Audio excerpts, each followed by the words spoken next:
Uma dúvida muito comum para quem tem que lidar com escrita em outro país é saber como se adaptar a esse novo idioma, mesmo que seja o mesmo idioma. Não entendeu? Pois bem, meus amigos brasileiros sempre me perguntam: Álvaro, como é escrever em português de Portugal? E os portugueses sempre me perguntam: Álvaro, como é não escrever em brasileiro? O português chama o idioma que ele fala de português. Quando ele ouve um brasileiro falar, ele acha que o brasileiro está falando brasileiro. Não só na vida cotidiana, na rua, etc e tal, mas em lugares onde as pessoas são consideradas cultas. Várias vezes chamaram textos que eu escrevi ou português que eu falava em redações de jornal de brasileiro. Brasileiro ou português, português ou brasileiro é uma discussão que parece não fazer muito sentido, principalmente se você não trabalha na área de comunicação. Mas se você trabalha na área de comunicação e na área de escrita, essa discussão faz sim algum sentido. Há uma certa resistência do português em relação ao português do Brasil. Isso ficou ainda mais acirrado depois do acordo ortográfico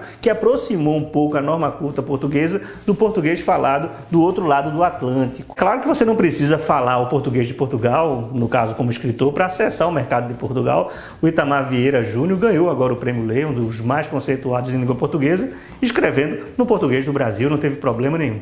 Mas nunca é demais lembrar que o público que o Itamar quer conversar primeiro, quer falar como escritor, é o público brasileiro. Então não faz sentido nenhum ele escrever no português de Portugal. Agora, se você é jornalista ou se você é escritor, como no meu caso, as duas coisas em Portugal, faz sentido tentar escrever no português de Portugal. Como propósito desse vídeo também me apresentar um pouco como escritor, vou trazer um dos textos que eu escrevi aqui em Portugal, o texto vencedor dos Novos Talentos FENAC 2018 de escrita aqui em Portugal, o texto publicado em Portugal numa coletânea, texto escrito por um brasileiro, texto escrito em português de Portugal. O conto em questão chama-se Otelo e foi baseado na obra do mesmo nome de William Shakespeare. Embora pareça que não tem nada a ver sobre falar português ou falar brasileiro, tem tudo a ver sim. No texto original de Shakespeare, Otelo é um general mouro que defende o reino de Veneza. Além de ser estrangeiro e negro, Otelo casou com a filha de um senador, Desdémona, que era branca. O que me sempre incomodou nesse texto é que no final Otelo, movido pelo ciúme, mata Desdémona. Era como se Shakespeare quisesse dizer que o imigrante, se provocado, vai mostrar sua face cruel e violenta.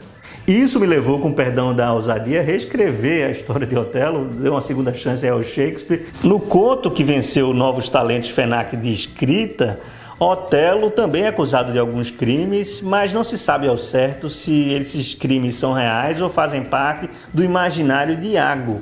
Afinal, nem sempre o que se pensa dos imigrantes é realidade, compõe sim um imaginário coletivo. Esse conto também tem uma espécie de cavalo de Troia, porque ele foi escrito em português de Portugal. E o experiente júri de Novos Talentos FENAC, composto com nomes como Isabel Lucas, que é crítica literária, João Tordo, que é escritor, Dulce Maria Cardoso, que é escritora, e Pedro Mexia, também que é escritor, não conseguiu identificar, isso foi me dito na premiação, que esse conto Otelo havia sido escrito em brasileiro. Texto que falava sobre migração, escrito por um imigrante, mas escrito com a língua do local para provar que o imigrante não é diferente do local, nem quando escreve. Escrever em português de Portugal, e não só isso, escrever pensando como um português contaria essa história, foi um exercício bastante enriquecedor para mim. Afinal, no meu próximo livro, que será lançado agora em junho, o personagem principal é um português. E não fazia nenhum sentido que esse personagem se comportasse ou falasse como um brasileiro. É um pouco como escrever em outra voz, como um escritor homem escreve